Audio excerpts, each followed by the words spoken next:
Now this trip started on Friday, flying from Hurricane, Utah on down to Yuma. And I guess I should give you a little bit of backstory here. Steph and I are spending the winter in Hurricane, Utah. Hurricane's actually how they pronounce it, not hurricane. And enjoying the warm, sunny weather down here. And this is the newest addition to our fleet, the Rans S20, powered by a Rotax 912, 100 horsepower. Fun little airplane. A buddy of mine built it up in Michigan, and we just added it to our fleet here. It's got 26 Alaskan bush wheels, and it's quite a bit of fun. The trip to get it from Michigan down to Utah was rather interesting. We just completed that trip just a few days before this STOL competition. Some of the worst weather I had flown through in quite some time. Got stuck in the middle of that winter polar vortex storm. Negative 10 degrees Fahrenheit on the ground in New Mexico. Not fun at all. But in any case, our trip started out in Hurricane. We headed south, and the first place I wanted to pop into and check out was Grand Gulch Mine. And so that is a backcountry strip you can find on the Utah Backcountry Pilots Association. You can find on the RAF website. The strip is technically in Arizona, which makes for some nice warm summer days. 100 degrees plus is very easy here at about 4,500 feet of elevation. Not such a problem right now in February. A little bit more of a problem when things warm up as far as density altitude is concerned, especially for this little 100 horsepower guy that's naturally aspirated without a turbo. Now, the strip itself is actually two strips, or two runways. I landed on the slightly longer one, approximately runway 34 and 16, you could call it, about 3,000 feet long. The crosswind runway there would be runway 2 and 20, and it's about 2,000 feet long or so. The strip dates back somewhere to the 1940s or 1950s. No one's quite exactly sure, but there is a legit mine, what was once a legitimate mine, just to the side there, a short hike away. Cool place to camp aside from the rattlesnakes and scorpions to watch out for, although I didn't see any while I was there. But certainly a good climate for them to exist there. The mine itself is fairly run down, but still pretty cool to walk through and see what's left of that mine from that time back then.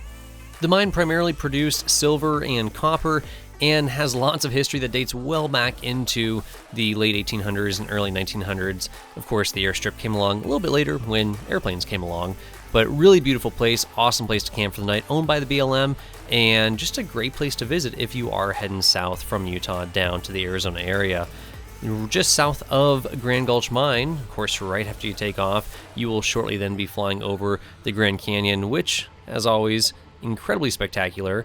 Make sure you grab one of those Grand Canyon VFR charts so you're familiar with the CIFRA and what altitudes you're supposed to be flying, what areas you're supposed to be flying when you're going over the Grand Canyon, but it certainly does not disappoint.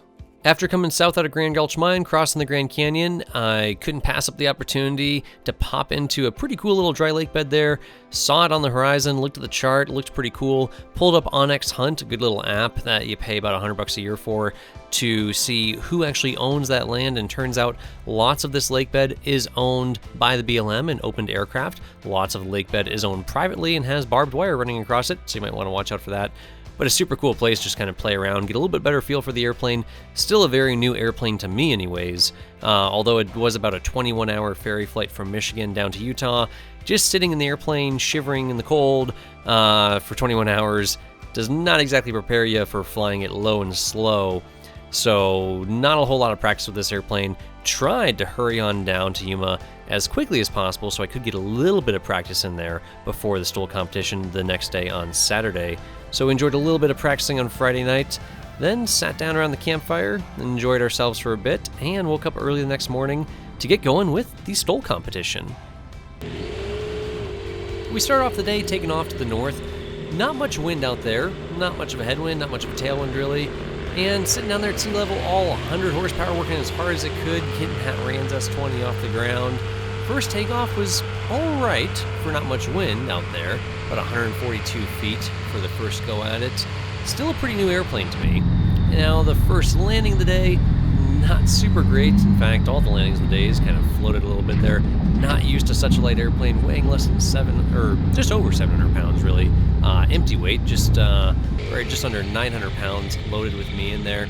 So first landing, not so great.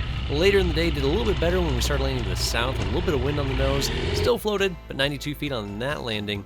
And then my favorite takeoff of the day, with a little bit of wind on the nose, 61 feet 8 inches. Felt a lot better with that one. A little bit of wind on this wing really makes that thing work. Next up after my class and the LSA class was the Bush experimental class. They lumped the poor sportsman in with all the other guys. He was up there in the 400 range, but all the other guys are, well, Jason Sneed, Steve Henry, Pops, all the guys that really know how to make those airplanes work, CC and all of them. Jason, on one of his first landings, dumped in at 118 feet 3 inches, pretty darn good. Pops came in really close there behind him in his scratch-built P-18, no electrical system, super nice lightweight airplane, 116 feet 2 inches. And then we had CC coming in, unfortunately DQ'd on that one, but had he just floated for an extra foot or two and made it across the line, probably would have been in that low 100-foot range, pretty darn good. And Steve Henry did not disappoint with 79 feet. Now, really, no wind to speak of at that point. Might have been shifting slightly to a tailwind. And I should say there's a lot of other competitors out there, a lot of other guys that did amazing.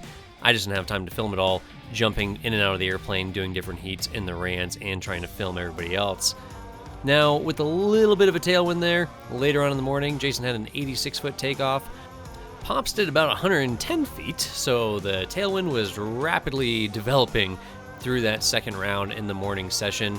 CC came off the ground there in just over 200 feet. CC's running a little bit of nitrous now on that experimental 170. Awesome airplane. It's great to see a 170 competing in there. Pretty cool 170 with slats and nitrous. And then, of course, Steve Henry, 300 horsepower, 68 feet 8 inches. Well, power does make a difference. Plus, he's weighing around 800 pounds or just under that empty. Jason on that second landing of the day with a nice stout tailwind, 186 feet. Pretty good for a tailwind. Pops unfortunately landed just short of that line, DQ'd. He knew it, kept on rolling through there.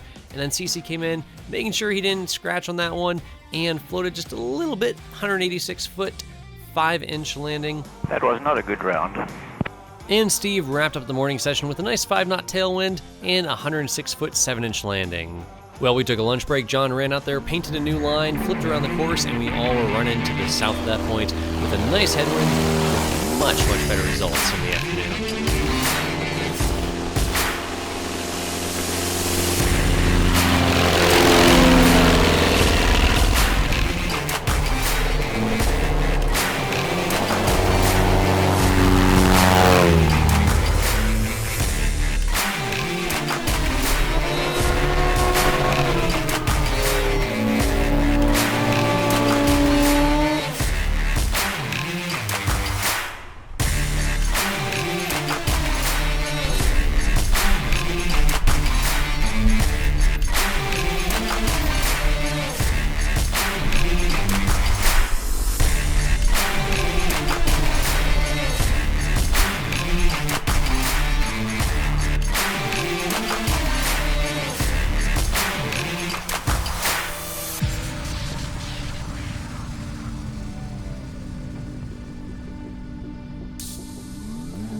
All in all, a really good day. Congrats to everybody that showed up, competed.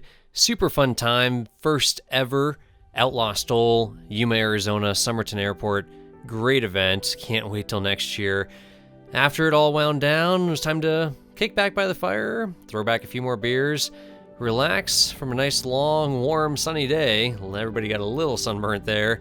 And then the next morning, hop into the airplanes for a quick tour around the area with Steph, Cece, Steve, and Pops. And eventually Matt joined up with us too as we kind of just played around, looking for cool places to land along the Colorado River, working our way up towards the north, fighting a good 40 to 50 mile an hour headwind that was really slowing us down quite a bit. I think everybody started questioning exactly how much gas they had really filled up with when we had all left Somerton. Eventually finding one last cool little place to land there, right near the Colorado River as we worked our way north, heading up towards Blythe. CC popped in there first, dodging a few RVs that were driving down the road right there on final to this very nice little flat area that I guess was an airstrip, or maybe not an airstrip. Either way, it looked like a perfectly good runway. Great place to fit 6 airplanes. Kind of big rocks off to the side, so watch out for your little tailwheel there. My little tailwheel can't handle some of those bigger rocks. But beautiful little spot. Got out, enjoyed the view for just a few more minutes, hung out, said our goodbyes, and then hop back in the airplanes to continue working our way out towards the northeast, heading over towards Siloam to pop in, visit with Jason Sneed for a little bit. He was kind enough to show us some of the local area there, and then continue our trip home back to Hurricane, where we'll be hanging out for the rest of the winter there. Big thank you to all the guys down in Yuma that put on that event at Somerton Airport. Jonathan, Eric, all the volunteers that made that event possible. Big thank you to you guys. Cannot wait till next year. If you are anywhere near Arizona in February, be sure to look up Outlaw Stol, Yuma, Arizona, Somerton Airport. Super fun place. Hopefully we'll see y'all there next year. If you guys cannot fly every day, then fly 8mikealpha.com, and we'll see y'all on the next one.